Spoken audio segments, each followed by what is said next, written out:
I'm seeing it's 7 o'clock, and we do have a quorum. So I am going to call to order the Dartmouth Conservation Commission meeting. It's now 7 p.m., and this is our meeting for Tuesday, June 10, 2025. Excuse me. We're conducting this meeting remotely as a result of Governor Healy's signing on March 28, 2025, a further extension for hybrid remote meetings for municipalities, and that legislation extended the option until June 30, 2027. This particular meeting is interactive, so there's a raise your hand feature at the bottom, but if for some reason that doesn't work, a wave your hand will do. Um,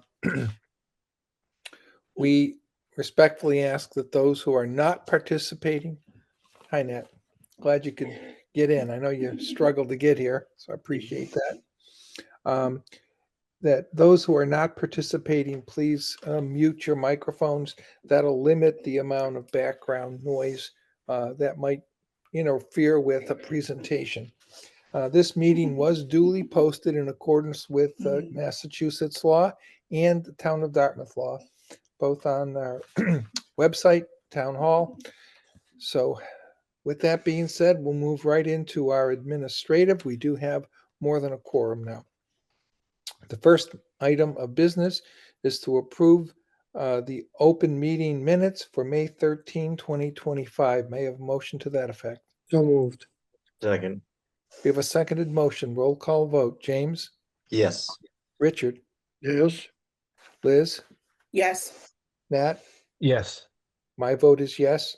That motion passes unanimously. Next is the approval of the executive session minutes for May 13, 2025. May I have a motion to So approve moved. those?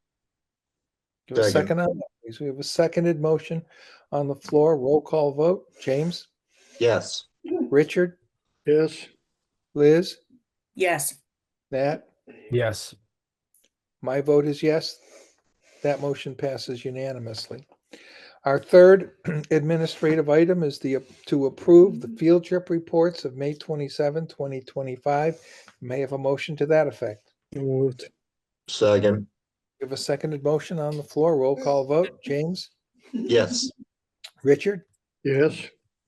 Liz? Yes. Nat? Yes. My vote is yes. That motion passes unanimously.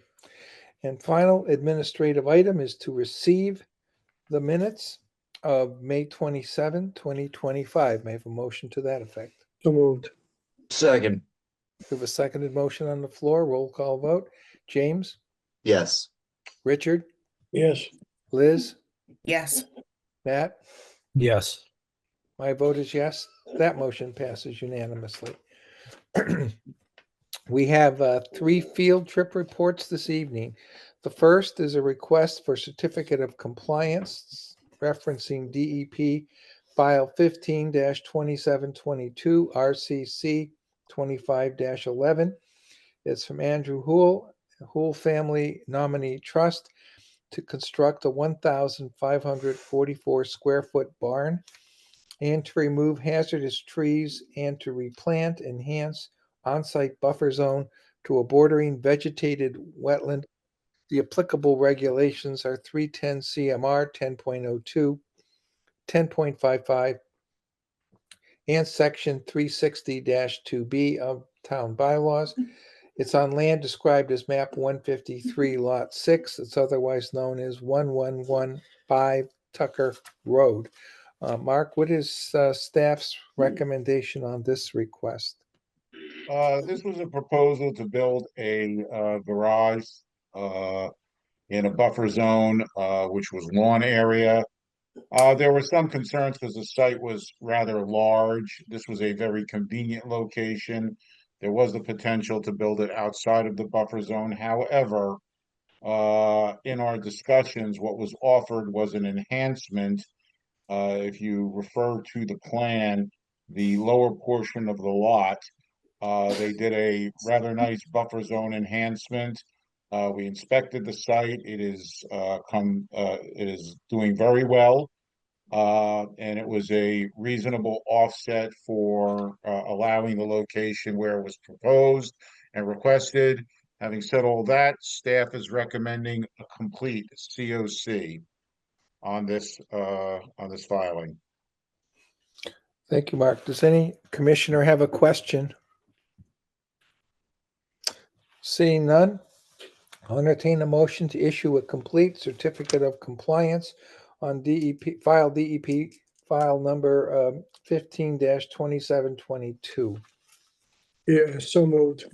Second. We have a seconded motion on the floor. Roll call vote. James, Yes. Richard, Yes. Liz, yes, Nat. Yes. My vote is yes. That motion passes unanimously. Our second field trip report is a request for certificate of compliance, and this is with DEP file 15-2733 RCC 25-10. It's from Channing Dawson and Whitney Ray Dawson to construct a shed and to replant and enhance the 100-foot buffer zone to a bordering vegetated wetland.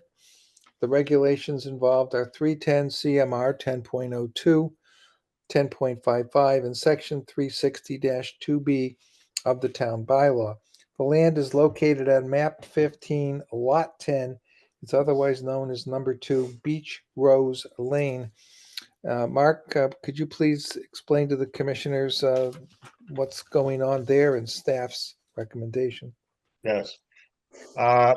Just to rewind a little bit for the commissioners, this was a project that we approved. However, it was approved as an after the fact notice of intent and order of conditions because the applicant went ahead before he had permission or authorization and started cutting the buffer zone to clear for the construction, which he had discussed with us, and we saw no problem with the construction of the shed. However, he was a little bit, shall we say, aggressive in his timing and didn't wait. So we required him to do a restoration program, which he did. He hired Alan Haru and Stephen Schmiel to do the technical work. They, in fact, planted this on October 24th of 2024. We can't really order them when to plant and when not to plant. That was rather late in the growing season and may have actually been slightly after the growing season. The plants and the area overwintered, and we are currently in the early stage, well, the first portion of the growing season for 2025. Typically in restoration, we require certificate of compliance requests after the first growing season. This came prematurely before the first growing season. Having done a site visit out there, we noticed that several shrubs, predominantly sweet pepper bush, were in some level of distress. Now, when I say distress, they're not dead, but there was a lot of die-off and they have regenerated, but not to the degree that would satisfy any real reviewer as to the adequacy of each of those plants as it relates to the goals of the restoration. Again, we require 3 to 5 gallon shrubs for a reason. They are somewhat substantial, between 2 and 4 feet tall. And right now the growth is probably 8 to 10 inches with a lot of bare sticks on the top. The why for the distress, a lot of different reasons. Obviously, some level of environmental stress, possibly caused by the late season planting, possibly caused by deer browsing, possibly caused by a very salty air environment, as this is down near Round Hill, Salters Point, Michon Point. So there's a lot of salt air. The other restorations that we've inspected that Stevens has done with the same plants, the plants are doing fine. So there was some sort of environmental variable down there.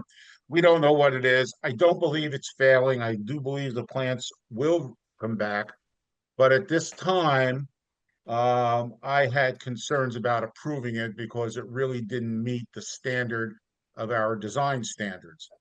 I contacted Alan Drew and Stephen Schmiel. Stephen and I met on site, and we both agreed, and the applicant Channing Dawson was on site also. And we all agreed that it was premature to issue a certificate of compliance. Mr. Channing, as a sidebar, also was having trouble paying the fee, had yet to pay the fee.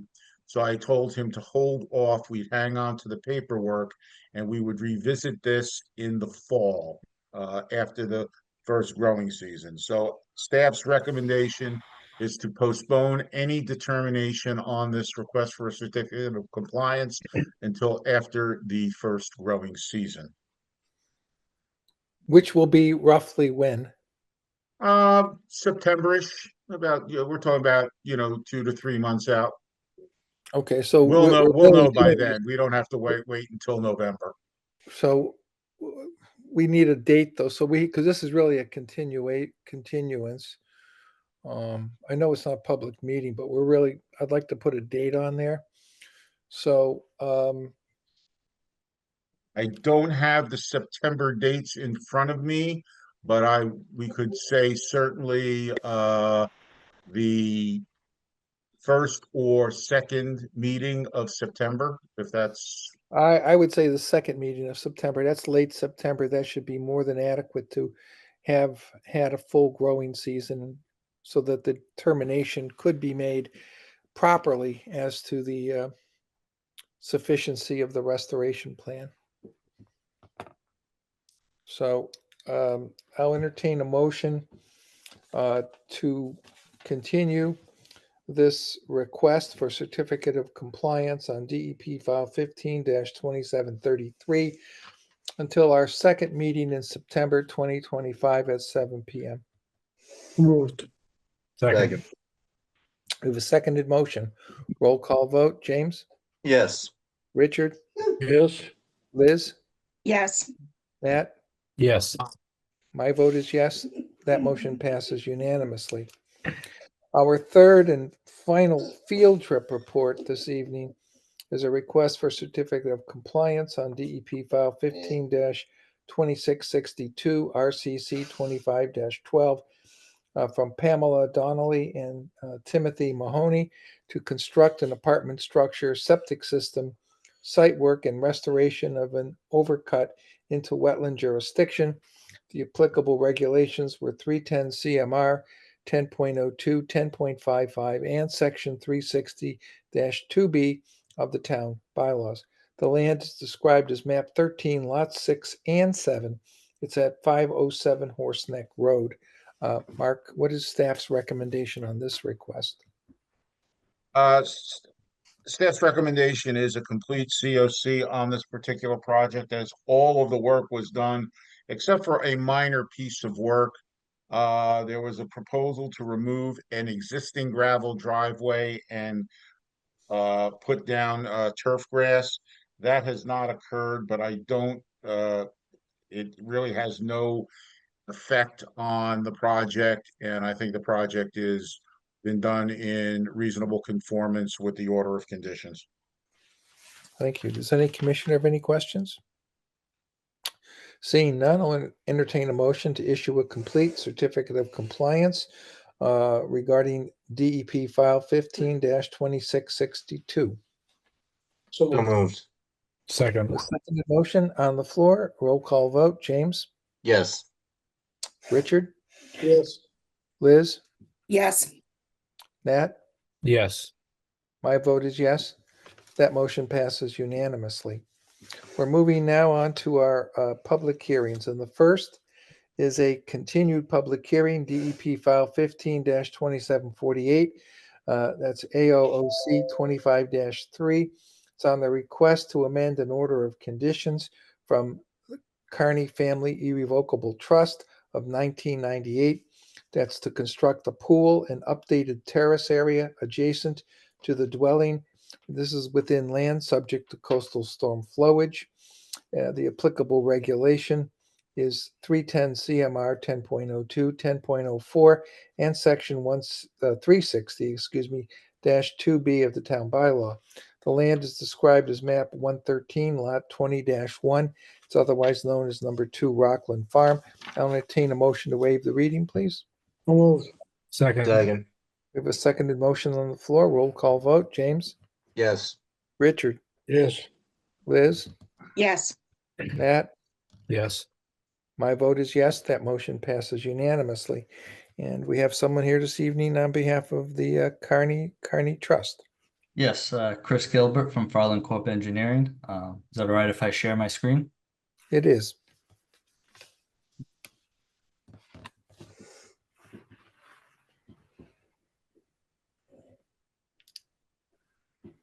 Okay, can everyone see that? It's blank right now, but here we go. Now it's there. Okay. All right. So we submitted a request to amend the order of conditions for this property to Rockland Farm. It was originally approved for the construction of the dwelling. There was a terrace, this driveway here, and parking. We are requesting to add on a pool and terrace area. At the first meeting, it was similar layout to what you see here, but the general consensus was that we needed to reduce the overall size and how far it jutted out into the velocity zone. So after meeting with Mark Garrett, we landed on this layout we have here, and I'll just go over the changes we made. This terrace by the house, we reduced the overall width by 1 foot. We moved the pool 2 feet closer to the dwelling, and then reduce the length of the pool by 2 feet. So this juts out 4 feet less than it originally did on the first layout we presented. In addition, the terraces on either side of the pool, we reduced in size.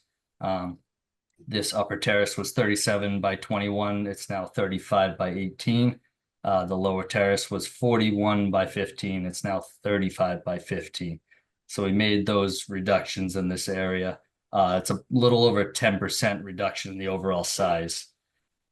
We're also, during that time, Ned brought up some concern about the approach of the driveway into the parking area and access to the garage. Our original design kept the driveway outside that 25-foot buffer here. It's just outside. But really looking at it, it's going to be tough to maneuver in and out of that garage, especially that first stall here. And then any cars we park in this area, you're really blocking that garage. So we looked at doing a minor redesign of that area just to make it a little more accessible. The first thing was to expand the parking area here so that cars could park in this area here without blocking the garage.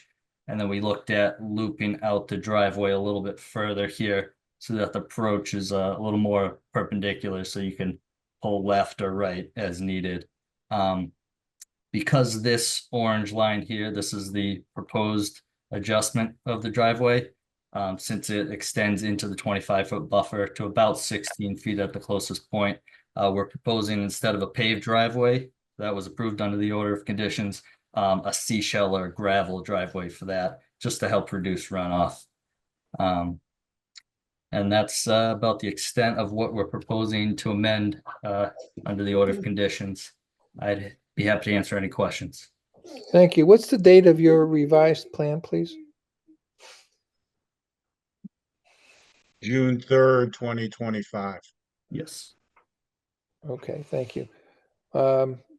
Mark, I'd like to hear staff's comments on the revised plan that was presented. Yeah, we'll take the driveway and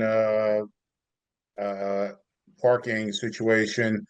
It really doesn't matter all that much on the ground, given the layout of the property and the ground cover. That is predominantly, was an overgrown lawn area for the most part, with some minor shrubbery in it, as was the original layout of the driveway. So I don't really see much of an issue there as part of this amendment.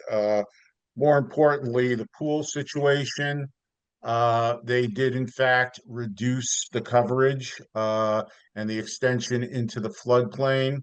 The one thing they didn't do was to rotate the pool as I had suggested.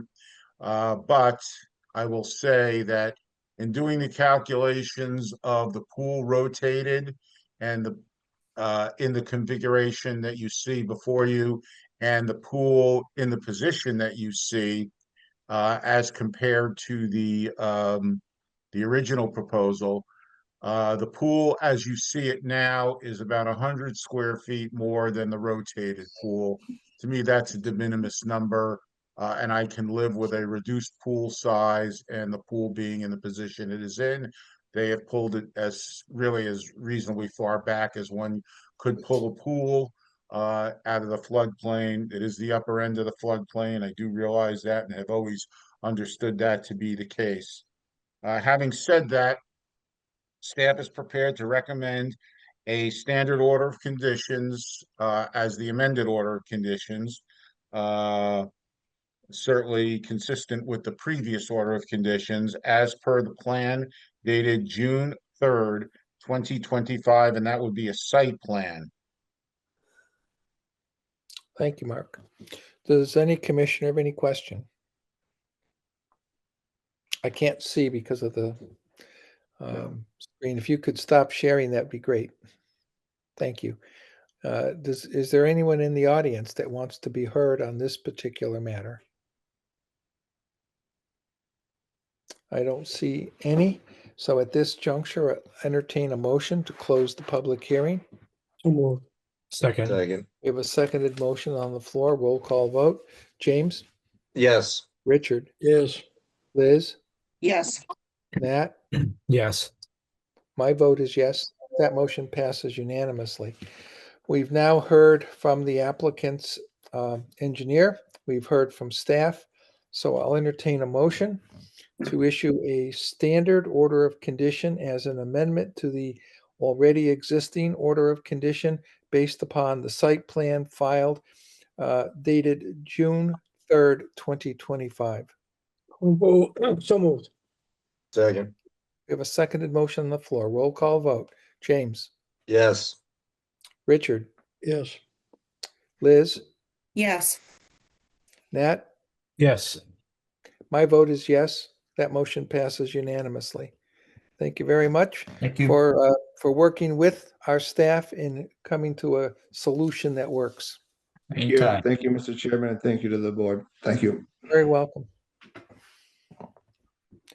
Moving on now to our second public hearing, which is a continued public hearing on DEP file 15-2763, NOI 24-53.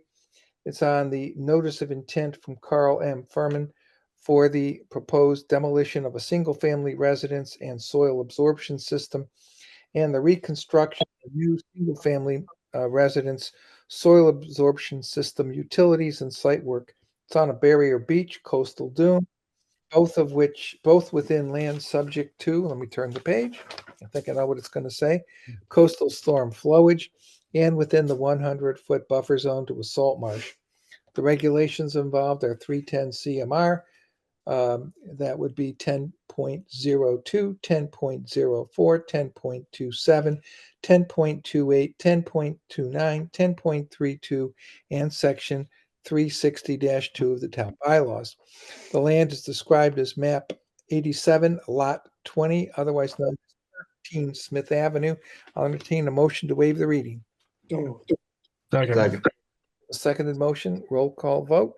James, Yes. Richard, Yes. Liz, yes, Nat. Yes. My vote is yes. That motion passes unanimously. I think I saw Mr. Sharon here. Is he still here? Oh, there he is. Yep. Okay. I saw that you had requested a continuance. Quite frankly, we can certainly vote that, but we've already granted 6 continuances on this matter. And certainly it's your privilege to ask us to vote that again. So I think what we have this evening essentially are three things we can do.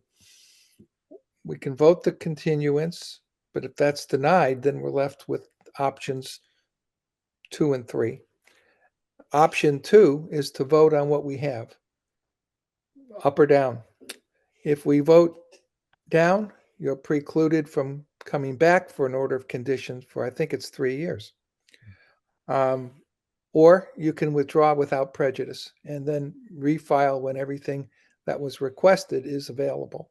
So those are our three options, but if you want us to go and vote on the continuance, we can do that. I'd like to just explain why we'd like a continuance, and basically I want to go back to our site meeting, May 15th. We met with CZM on the site. Some questions came up at that point, and we have, even though we've been revising plans to try to address the issues that were brought up on that meeting, we've been waiting to get responses from CZM and the agencies which were queried about how they felt about the project. One of those responses finally came in today that had to do with fill quantities. And frankly, I have to take some issue with it because it doesn't really go in deep enough. But that was one issue which we can certainly respond to in writing in our revised narrative, I guess is probably the best place to put that. But we had two other questions which are still not answered. One was the question of structural fill that was brought up at the site meeting that has not been addressed by anyone from CZM. And the other thing was whether or not a pile-supported house is in fact a coastal engineering structure, as has been asserted. And these things have not been made clear to us, and we're reluctant to turn in revised plans. And we've had several revised plans already. And you've had to review these things and try to keep up with the changes, but we don't want to continue to throw in revised plans. We did get approval last week from the Board of Health for putting the tanks in the beach. They had asked for a minor change on the ballast. We made that change and that was approved today. So these are things that are going to be put into that plan, but none of this was ready for Thursday, and none of these questions had been answered except for one of them today. So that's the reason we haven't been able to come in and give you what you'd like to see here. It's a excuse me. It's a complex area out there to work in. We have a project that's extensive. It's complete reconstruction on a dune, and we want to get these issues straightened out so we can go forward with all of the facts. So I think in terms of delay, we're not trying to delay this. We're simply trying to get the responses from the agencies who've been asked to participate in this and respond to those things properly. And we haven't had the time to respond to them. In fact, we haven't got 2 of the 3 responses that we were supposed to get since May 15th. So that's the reason we're requesting a continuance.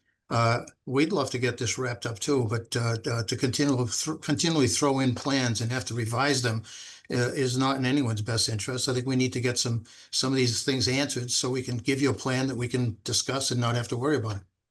So. Rick, I completely agree with you about it not being in anyone's best interest to keep on having plan after plan after plan submitted, not only for the review, but I mean, it's painstaking and it takes a lot of time, costs a lot of money. And I agree with all that, but I was at that on-site visit, and I think James and Nat were as well. And there were statements made about testing and things that had already been done, not by you, by Race and others, that they were going to be presented so that they can go to the state, okay, and come to us. And from my understanding, we haven't gotten any of those. So to say that it's the state that's held you up, no, none of the things that were promised were delivered. So the state couldn't respond. So that's a self-created delay. That's not the state dragging their feet. So I'd have to disagree with that. And unless I'm wrong, Mark, have you gotten any of the things that were promised from that onsite? I have not. CZM has not. DCR has not. The findings that have been made have been preliminary. I've received emails. Where is this information? We have not received it. And it was promised to us on May 15th. And I think that James and Nat could verify that this material was coming. It was already material done, and it was germane to the question of A, structural fill, and B, adverse effect. I will state from my perspective, since day one, this project has never demonstrated no adverse effect. Still hasn't. And we are nearly 6 months in. I have reviewed several plans and they keep changing. And frankly, I have expended more than the $525 filing fee, the local filing fee, which is used to offset costs for technical reviews. Frankly, we're in a hole. We've spent more time than the filing fee has covered. So I take a little bit of umbrage with what Rick is saying, because information should have been provided and he would have gotten some of the answers, I believe. I don't know how timely, I'm not with the state, but he would have gotten some level of response. The information that we received from the state, and I have forwarded to everybody, is based on old information.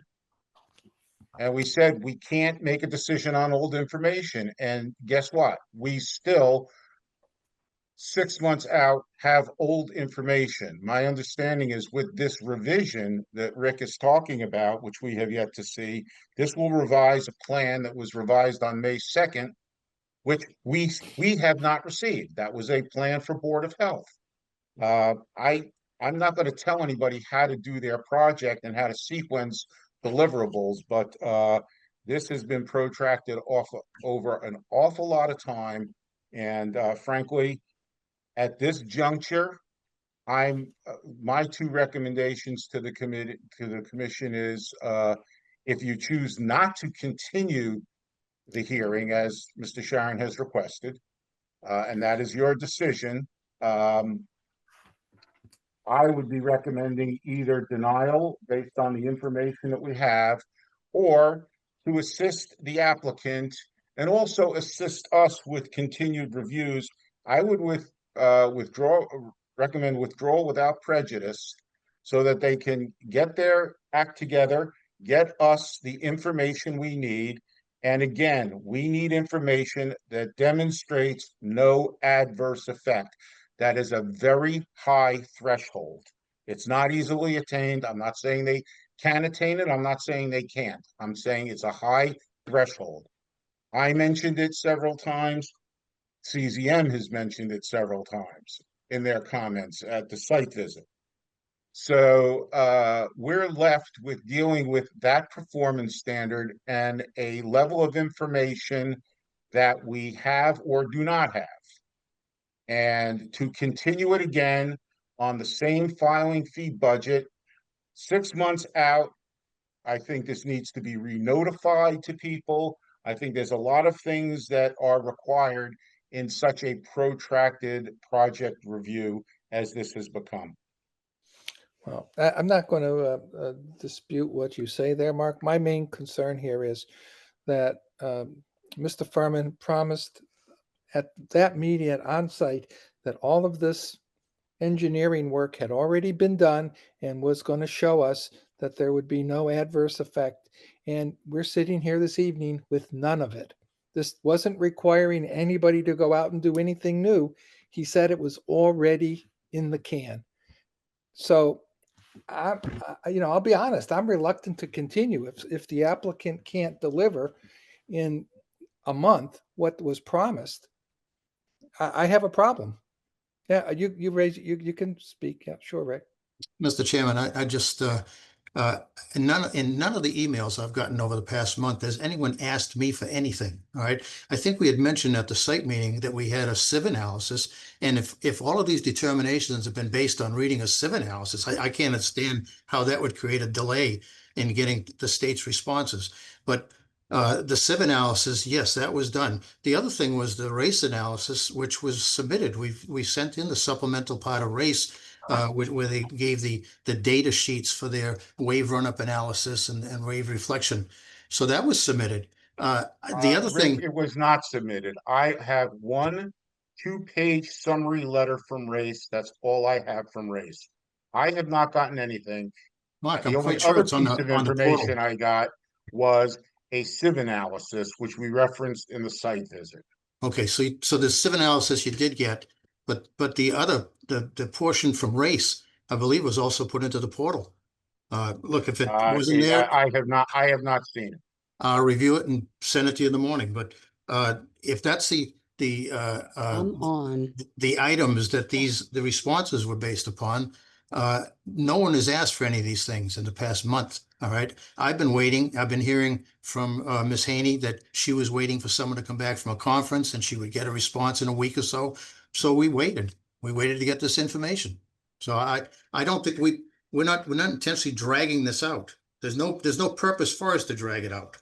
No, I realize that, but when we had that, I'll be honest with you, I was expecting something in short order after that meeting, the things that were already supposedly done to be submitted, not the revised plan necessarily, but the information that was stated during that meeting is already existing, and that was going to clear up any of the issues that were being discussed. So not seeing it, I'm not sure that really it would be Mark's job to sort of say, hey, where is it? Where is it? It was promised. I mean, Well, that's. And one of the pieces of information was a wave deflection analysis because CZM spoke of not discharging water off-site. And we were told that was done and there were figures. We've never seen that. And that was, again, three and a half weeks ago. Never saw it. Yeah, the race analysis was based on performance of wave crest, wave run-up, and wave reflection analyses. Those are the ones which I believe were uploaded to the portal, but I will send them in again. I looked at the portal and I have nothing submitted since after April 25th. Now, this was dated April the 8th, so it should have been even prior to the 25th.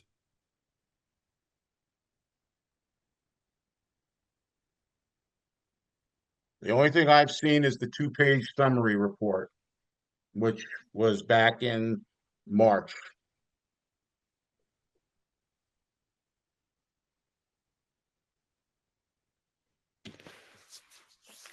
Can we contact our IT guy, Mark, and ask him to go and check for a submittal in the portal? That would have been. I'm doing it right now. Yeah, because if it was in there and somehow or other it was a technical glitch on the town's part, I'm inclined to change my opinion slightly. But if it wasn't, then I'll keep my opinion.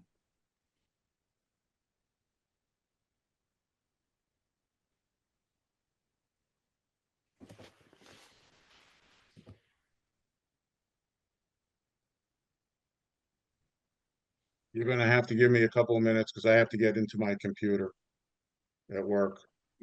No, that's fine. It's an important to know, because if it's somehow or other not been remitted after being submitted through the portal, then there's a problem on our side.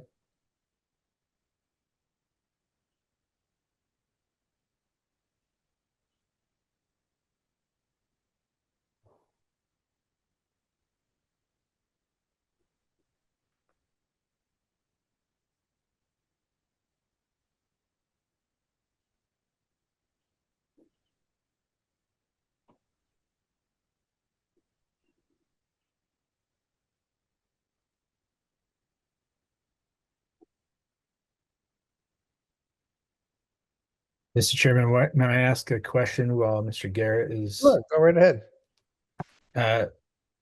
Rick, what sort of timing are you thinking in terms of a continuance? Just 2 weeks. Give us the 2 weeks. We'll get things wrapped up here and submitted before your next deadline. And so in 2 weeks, you feel comfortable that you'll be able to address all the outstanding questions and have a plan ready for Mark to review and us to vote on? Yeah, I mean, we basically have had things ready. We're waiting for some information just to make sure we didn't get derailed by some comments. So I will suggest that it will be very hard to get the state to turn things around in 2 weeks. It's just the way they function. well, I'm talking about you know. I know what you Michael can do, put things Rick. in, I'm okay? just, What I I'm can just do. suggesting that I the can't state is not speak for the that state. fast.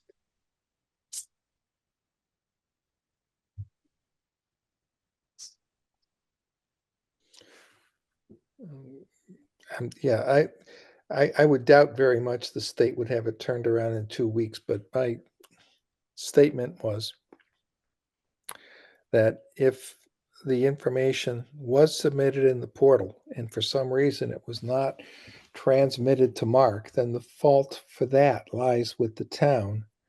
And that changes, in my view, the request for continuance.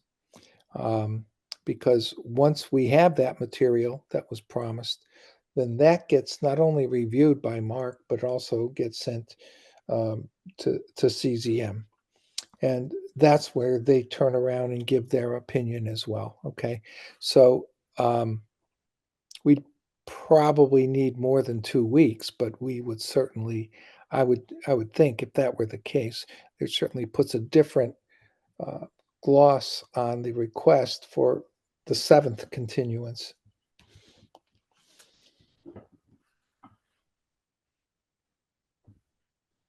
I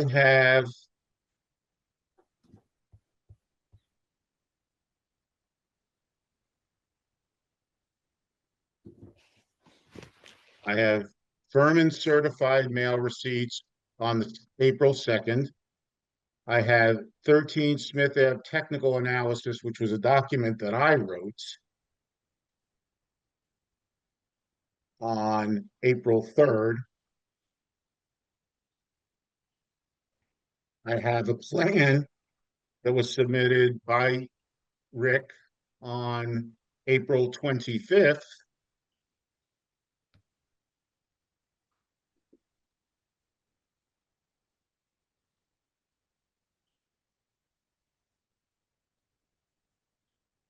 And I have the soil report from SW Cole Engineering, also submitted on the 25th. I have no technical analysis here, no wave study, no anything.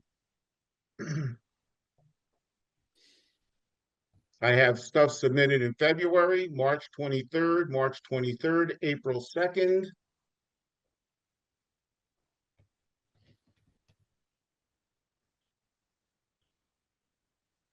Excuse me, I'm getting pop-up windows here.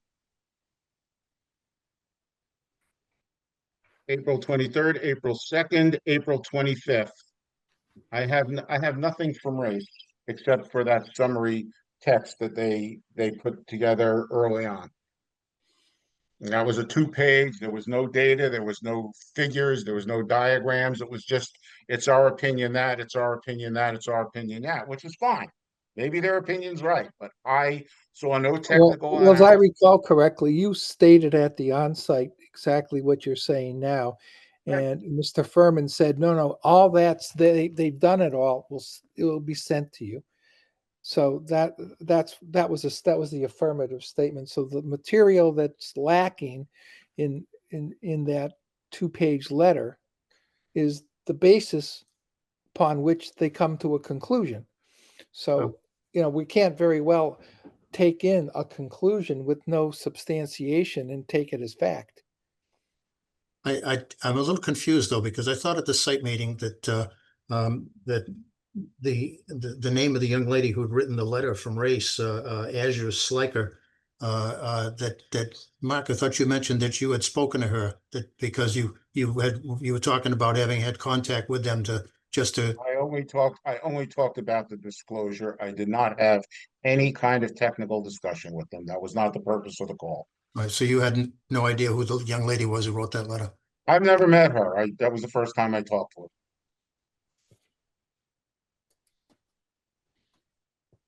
And that was early on in the process, in that before I got into it and got involved, I wanted to make sure they were comfortable with that. Well, because this report predated our meeting at the site, and I got the impression that you had received this from your comments. So that basically, I thought you already had it. I don't know how you could have gotten that, because I told you the only thing I got was a 2-page letter summary letter from Race. That's all I had, and that was in the overall package. I don't want to differ over this. I do not have the information. As soon as I would have gotten it, I would have gotten it to CZM. I would have gotten it to DCR. Okay, they're waiting on the same thing that we're waiting on. I wish there'd been some kind of indication in the emails for the last several weeks, because we would have gotten that right out. Rick, your project team, your client said it would get out. I've got 1,000 things to do. Okay, I can't worry about every piece of paper that's promised to me. I take the client of the project teams at their word. Yes, I didn't get it. We're now at a deadline, and I said, hey, and I sent you an email. We have not received this information. That is granted, past the deadline. but it also included I'm email not gonna trails beg for it from every week. CZM. Your emails included the trails that had CZM comments, and they weren't asking for it either. So I'm sorry, I wasn't beg aware to that you differ. needed this, quite frankly. Okay. I beg to differ with you. They asked me what was going on in response to my email to you from yesterday, indicating where I stood based on the lack of information that we have received to date. And I've copied everybody on this. They were, what's going on? We were expecting this information. This was information that was said would be provided at the May 15th site visit. I believe the chairman has indicated he heard that. I haven't heard specifically from Nat or James, but I think they both shook their heads. I don't want to accuse them of that, but I think everybody heard the same thing. And so that's where we're sitting.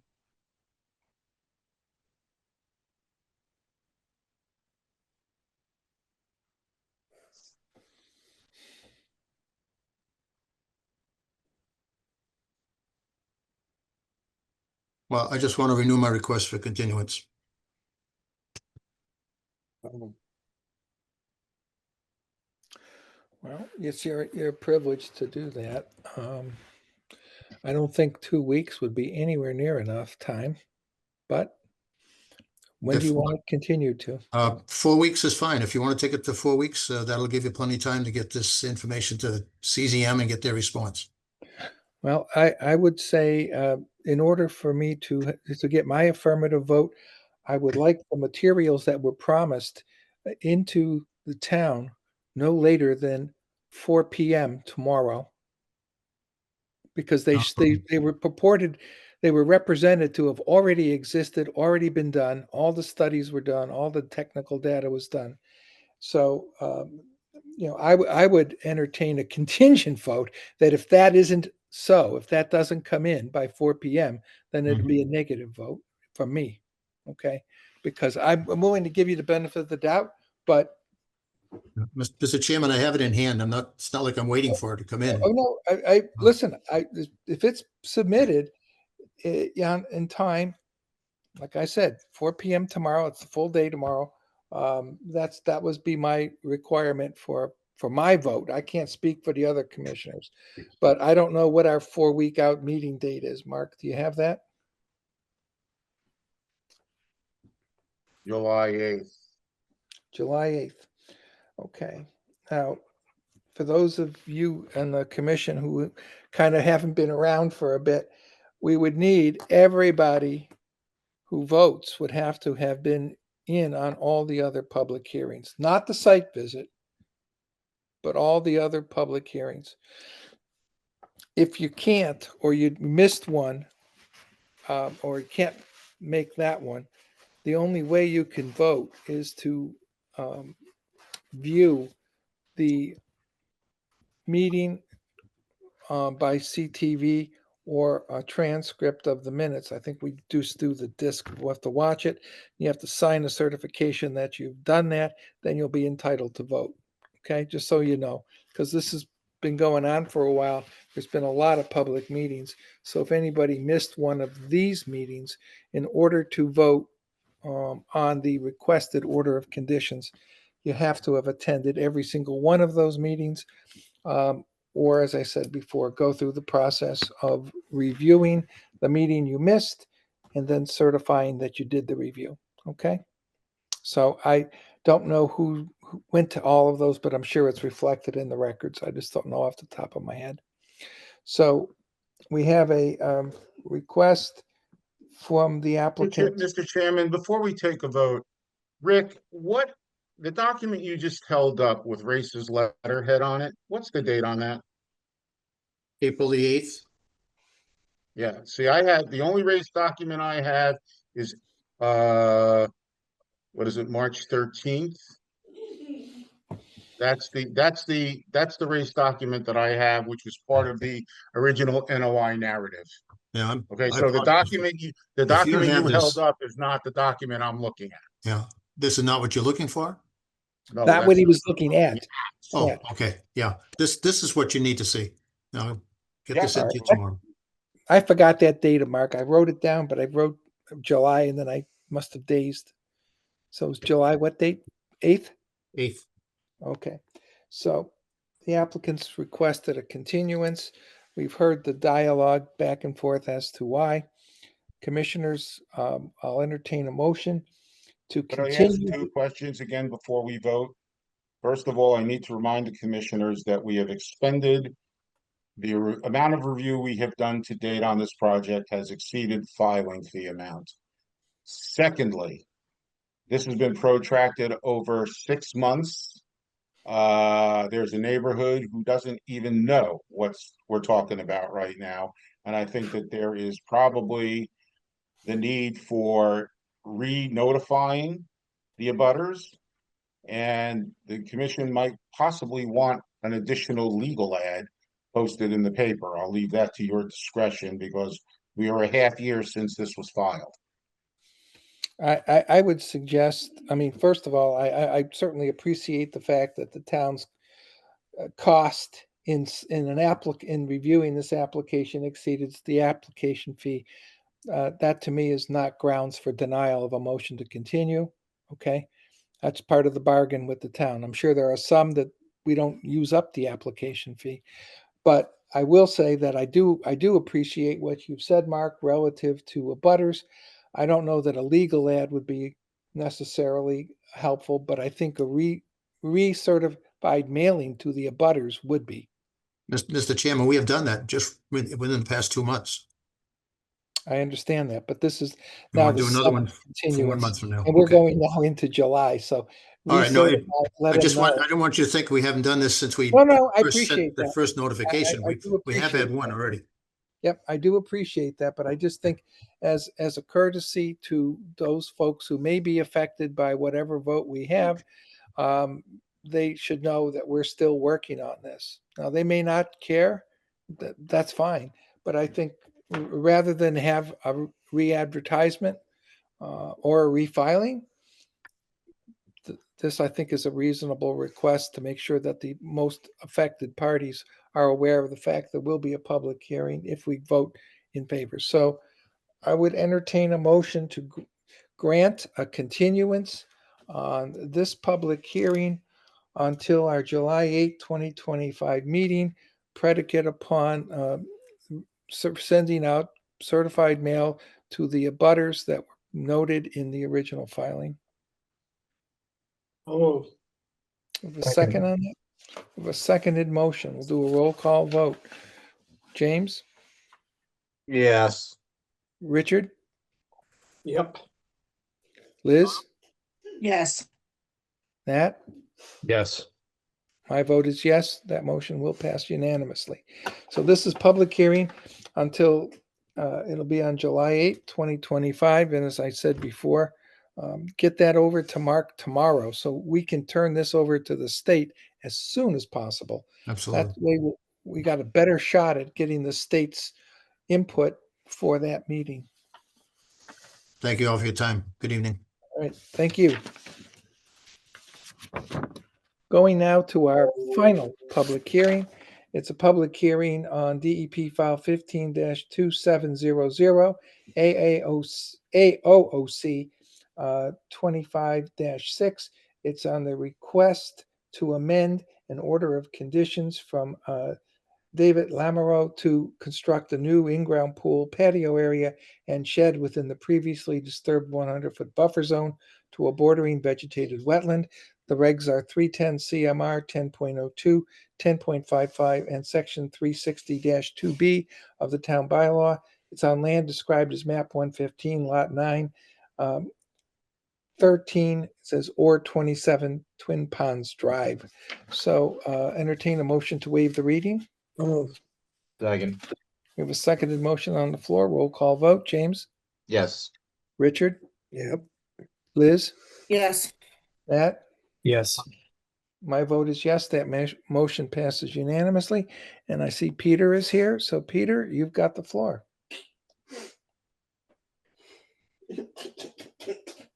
You might be muted. Muted is not quite the right word, but He doesn't Peter appear to Curtin? be muted. Now There he he is. Now he's not. Pe- Peter, are you there? I know he's there, but we can't hear you. Your microphone isn't working.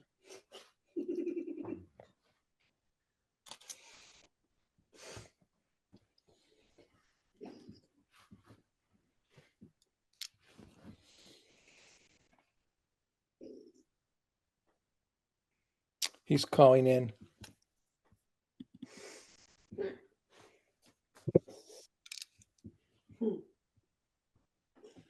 Yeah. I think it's the matter of the microphone isn't working. He just sent a chat message that he's on, but we can't hear you.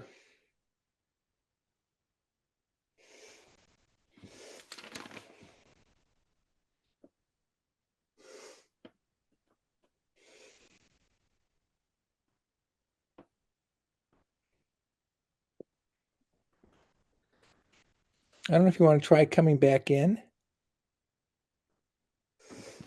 Yeah, he's calling in.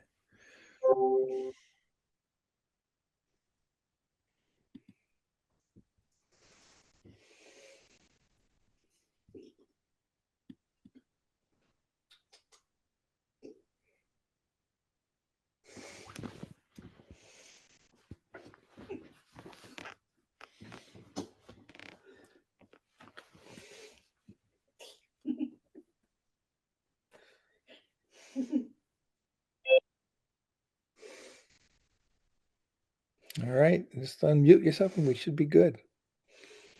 Can you hear us? I can't hear you. Still can't hear you.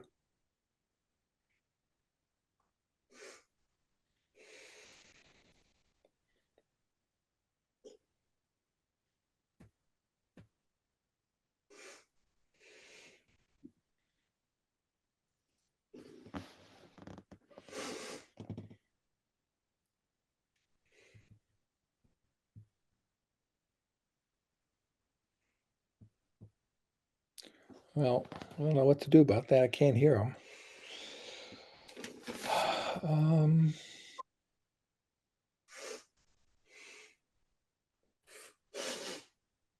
Can he call in with his phone? Thought he said Yeah. he was doing that. If you can do that, you should be able just to do that. Hopefully he doesn't have to share anything.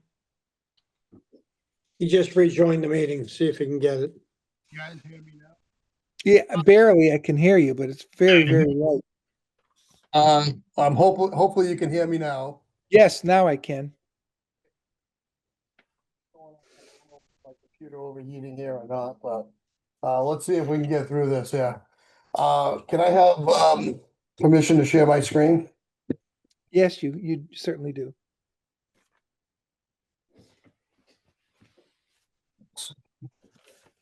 Just let me know when you can see it. I can see it. Okay. Let's see, just to give a little bit of history on the project to the board.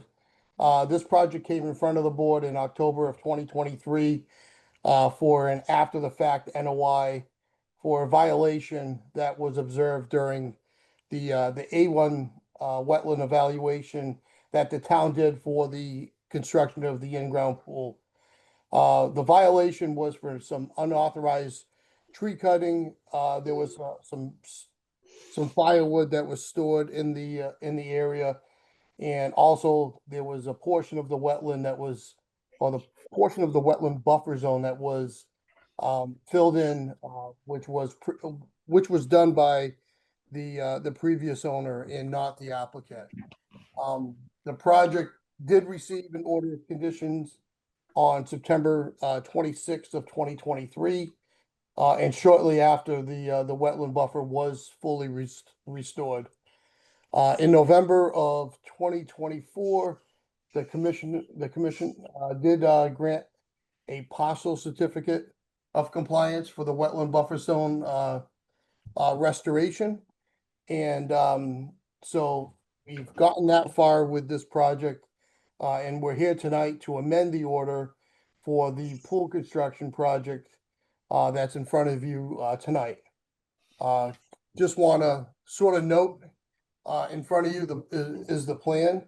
As you can see, majority of the existing property is within the 100-foot buffer zone. The in-ground pool, the patio area is going to be located at the rear of the property. The proposed work associated with the pool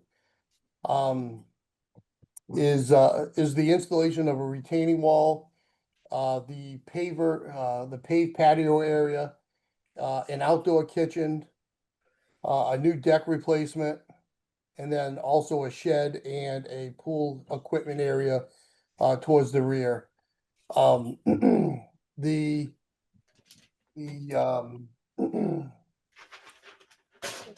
see, the offsets or the offsets to the actual wetland edge, we have on the right side of the retaining wall is about 14.5 feet from the buffer zone.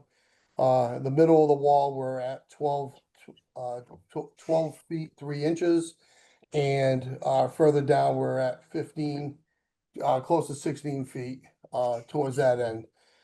The work will result in approximately of 130 square feet of undisturbed area that impacted. And we're actually asking for 9 trees to be removed as part of this project that are located within the 25-foot buffer zone. Let me go to the other plan. Here is the breakdown of the wetland buffer zone calculation. The yellow is the previously disturbed area, made up of roughly 769 square feet, which is lawn area, the rock pile area or dump site, and also the undisturbed area of about 130 square feet, which is the vegetated area around the rock pile that has been undisturbed. As part of the project, we are requesting 150 square feet of a temporary impact for the installation of the wall, which will be fully restored once the wall has been constructed. I think that's pretty much it. We did work with Mark on the placement of the pool. We've gone back a couple of times, back and forth. Originally, the original plan we had did show this wall out 15 feet. We had moved it back to 12, and also the pool at 10 feet off the deck. In talking with Aaron Pool and Spas, we realized that 8 feet would be the minimum we could do off the deck. And moving it 12 feet, keeping a 10-foot distance off this bump out of the pool is how we relocated the wall closer and minimize the impact to the buffer zone. With that said, I'll open it up to the commission. Thank you. Mark, I would like to hear staff's comments on this proposal. Yeah, I mean, what is being proposed is largely on previously disturbed lawn area, a boulder debris field, and what Peter is referring to as undisturbed vegetation is really overgrown, scrubby, shrubby stuff, that just hasn't been cut back. So they did pull as much as they possibly could out of the 25 foot, except for the wall, the retaining wall, which is necessary and actually would probably be a better solution than what's there now. The boulder field, to isolate the wetlands from the neighborhood land use, the house, the lawn area, and the like. So I don't see this as a drastic alteration of regulated area. Peter is correct. We did issue a partial COC as the restoration work, which included wetlands and buffer zone restoration. We did issue that partial certificate at least a year and a half ago. I know Peter gave the date. I don't recall it specifically. Having said that, staff is prepared to recommend a standard order of conditions a standard order of conditions as the amended order of conditions consistent with the previously issued order of conditions as per the proposed pool site plan, the proposed in-ground pool site plan as dated May 29th, 2025. Thank you, Mark. Does any commissioner have any questions? I don't see any. Is there anyone in the audience that wants to speak on this matter? I don't see any. At this time, I'll entertain a motion to Oops. close the public Hi. hearing. Hi. Oh, I'm Hi. sorry. That's I all right. didn't Hi, see. my name is Joanne Dupree. I live at 23 Twin Ponds Drive, so I'm Dave and Ruth's neighbor. So I just wanted to, so I'm listening in. So I don't have any problem with, him having a pool next door. He's a great neighbor. He's been there for 11 years. He's very conscientious of the area, the neighborhood. He's been a wonderful neighbor. And I just wanted you to know that I'm very supportive of whatever he wants to have done in his backyard. I appreciate that. Thank you for attending and listening and for your comments. All right. Thank you too for hearing me. You're very welcome. Sorry I missed you before. That's okay. I'm sorry. I'm terrible about operating on Zoom, so I had to No, come in. it wasn't Okay. your fault. It was mine. So No, that's okay. Thank you so much for hearing me. you're very welcome. So again, anyone in the audience that wants to be heard? Not seeing anyone, I'll entertain a motion to close the public hearing. So moved. Second. We have a seconded motion, roll call vote. Going to change it up a little. Richard, Yes. Liz, Yes. Nat, Yes. James. Yes. My vote is yes. I'm always last. That motion passes unanimously. Commissioners, I'll entertain at this point a motion to entertain a standard order of conditions as an amended order of conditions consistent with the previously issued order of conditions on a plan that's been filed, and the plan date is May 29, 2025. Oh, Second. We have a seconded motion on the floor. Roll call vote. James, Yes. Richard, yes. Liz, Yes. Nat. Yes. My vote is yes. That motion passes unanimously. Thank you, Peter. Okay, we're moving now. That concludes the public hearings. We're moving now on to our items for discussion. And Mark, the items are both discussion items and enforcement issues. So I'll let you take the floor. Okay, hopefully I can run through this pretty quickly. First and foremost, under discussion, we will be on the select board agenda for two items on June 16th next week. The first one would be for them to approve the revised filing fee schedule that you approved a few weeks back. The second issue, as I understand it, is they will be interviewing Mr. Mursky to fill the vacancy, the remaining vacancy on the commission. Second item, I am working with Chris Michaud. I have offered our staff to a program of water quality testing and eelgrass seeding in portions of the Slocum River. We will be working with Mass DMF. I really want to get Eduardo out into the field a little bit to do some interesting stuff. So he will be doing the eelgrass seeding and some of the water quality testing, and I will be working with Steve Mello offshore to do some water quality testing, just an FYI for you folks. If you're driving down Old Fall River Road and you notice that Mr. Rodney LaBerge is working in his yard, he has approached me to ask what he needed to do with regard to getting his property somewhat straightened up. Apparently, he's working on a purchase and sale. He wants to sell the house and move on to other locations that he didn't disclose. It's mostly landscaping work, loaming and seeding, cutting a couple of derelict stumps, which could potentially be dangerous, removing some trailers and the like.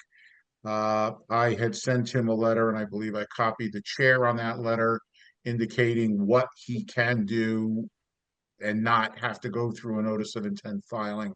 I just think that this is a prudent way to work with this individual who, you know, can be problematic at times, but he's been very cooperative, and I want to assist him where I can. So that's where that stands.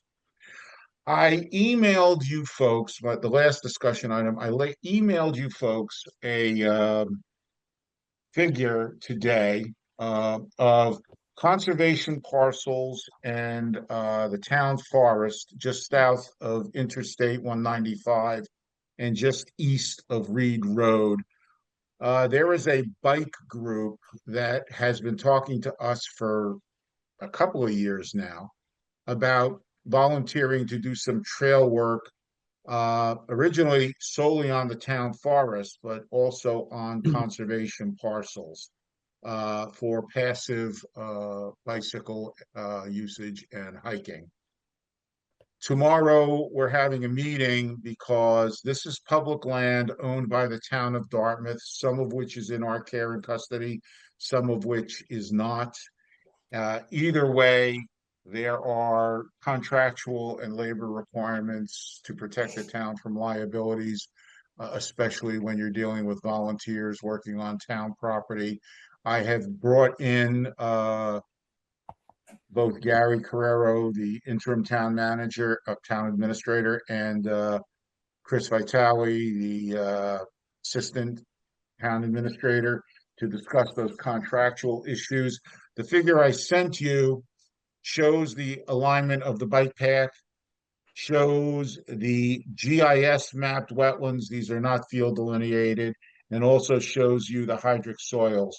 Clearly, much of this work is going to be in wetland jurisdiction, so they will need to have some level of permitting done. I think we have to think about how we want to approach this in terms of filing fees, as this is voluntary work on town-owned properties, our own properties, and the town forest. I'm really just giving you a little bit of an FYI. The only question I have for the commission is, are you opposed to allowing this group to do permittable work on conservation land, Conservation Commission land? I don't have any problem with that, as long as, again, the town's liability is low and the work is done appropriately with the appropriate permits. I think it'd be great to put passive recreation in play on land the town owns. I'm in agreement. Thumbs up for me. Yes. Yep. Can I get a vote on that, please? Well, vote to say what, that we approve them going forward? I mean, You support them moving forward. We haven't permitted anything. We don't know Right. exactly what they're doing, but to explore, trail improvements options. I'll entertain a motion that the commission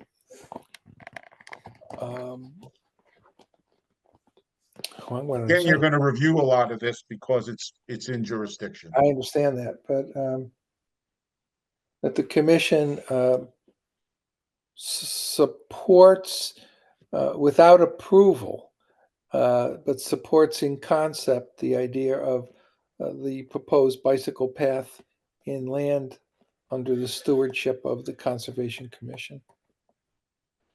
So moved. Second. I have a seconded motion, roll call vote. James, Yes. Richard, Yes. Nat, Yes. Liz. Yes. My vote is yes, that passes unanimously. Thank you I was much. hesitant because I don't want them to think that that's our approval. No.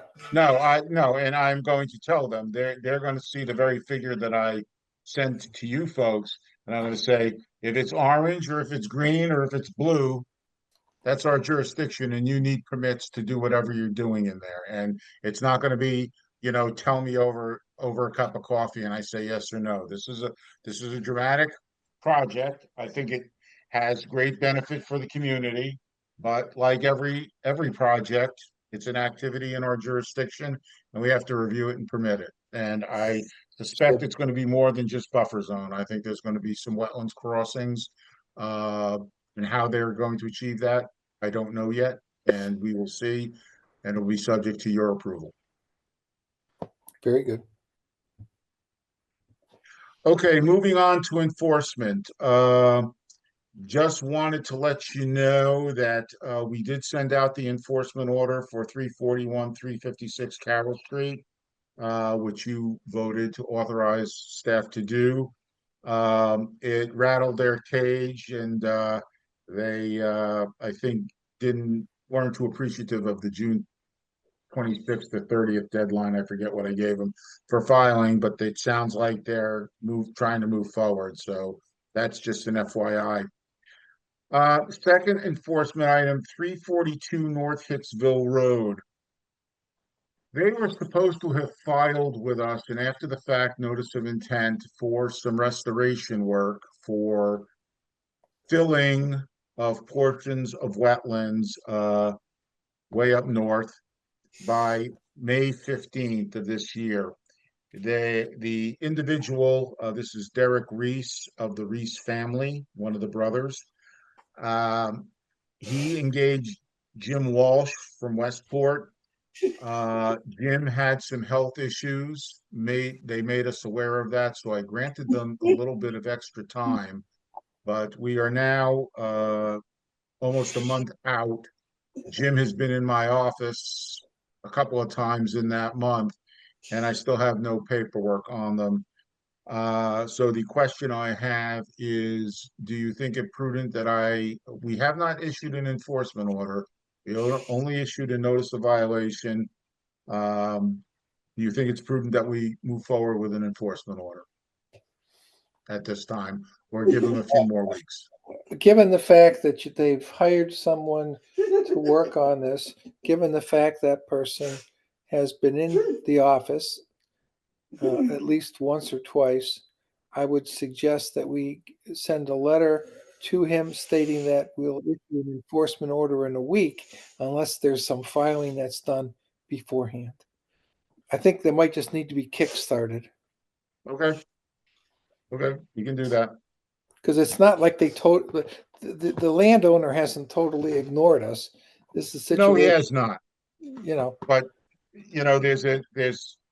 we're dealing with this all the time. We had a discussion a little earlier in this agenda where things get delayed and they shouldn't be delayed for whatever reason, and the stuff gets strung out. This happens to be a violation. This is not an application for a project like the previous agenda item. However, I want to be fair to them. They haven't really balked. They are in the process of getting something done. It's just taken forever. And I've told them that this work has to be done by the end of the growing season, 2025. We're not going to protract this out like a Francis situation or something where we're into multiple years and we're just picking around. So I will kickstart them. Very good. The last enforcement item, and this is a little complicated, it was brought to our, the violation was brought to our attention by the landowner. The landowner happens to be Massachusetts Audubon Society, who leases a property, who leases a portion of the property to the former owner of the Fernandez family down off of Horseneck Road. Not familiar with that. What? My brain's fried. Way down in the Horseneck Road, near Division Road. Okay. And they operate a horse stable and training facility. The land is also under a conservation restriction held by the Commonwealth of Massachusetts Department of Conservation and Recreation. The use happens to be about a quarter to a half mile north of Allen's Pond. It has a direct stream discharge from adjacent to the paddock areas and the barn areas into Allen's Pond. Allen's Pond holds a TMDL, a total daily maximal load, of which is the responsibility of the town to maintain a discharge lower than the TMDL. Suffice to say, we have, oh, and the site also supports state designated habitat. We were contacted by an agent, Matt Creighton of the BSC Group, who represents Mass Audubon as the landowner, and asked to do a site visit, at which time we were also in the presence of their counsel, Arthur Garrity from Boston. And we had a reasonable discussion on what was going on. Yes, there is in fact a violation. That violation is the discharge of quite a bit in terms of cubic yardage of horse manure directly into the wetlands and also onto banks, both inland and coastal, and also in buffer zone. So that's the depiction. I've sent a letter to all the parties concerned because A, the landowner is responsible. B, the steward, in this case, DCR, holding the CR, is responsible. And the actual operator violator, Ms. Fernandez, is responsible. And basically told them that this has got to be cleaned up. I mean, I can't, just because it's Mass Audubon and DCR, I can't, look away. They were in agreement. They had no question. They are going to prepare for us a full restoration plan for removal. And we're talking about, to be practical, the restoration probably will not get completed until the fall of 2026, given the amount of material that has to be removed, the care in which it has to be removed. There are some topographic issues. They still have to determine the exact extent of the wetlands. They tried with test pitting, but the manure piles were in many cases too thick to get to, the basement soils. So they're going to try ground penetration. So they've got some work in front of them. They want to work with us. I'm telling you, this is as an FYI, I am not proposing an enforcement order at this time. I don't want to get into the morass of an enforcement order with Mass Audubon and DCR and the Commonwealth and all that. That'll start costing the town a fortune. I think we have people who are responsible, who understand what the problem is. They brought the problem to our attention because there's no way you would go back there unless you had a reason to go back there. Quite a distance off the road. So anyway, just that's an FYI for you folks. If you hear something about it, we are on top of it. Very good. I have nothing to add. Is there anyone else that has anything they want to bring up? Seeing none, I'll entertain a motion to adjourn. So moved. So moved. Second. Seconded motion, roll call vote. James, Yes. Richard, Yes. Liz, Yes. Nat, Yes. my vote is yes. Have a good evening, everyone. You too. Have a See you, good night. everyone. Good night, everybody. Nice seeing you all again.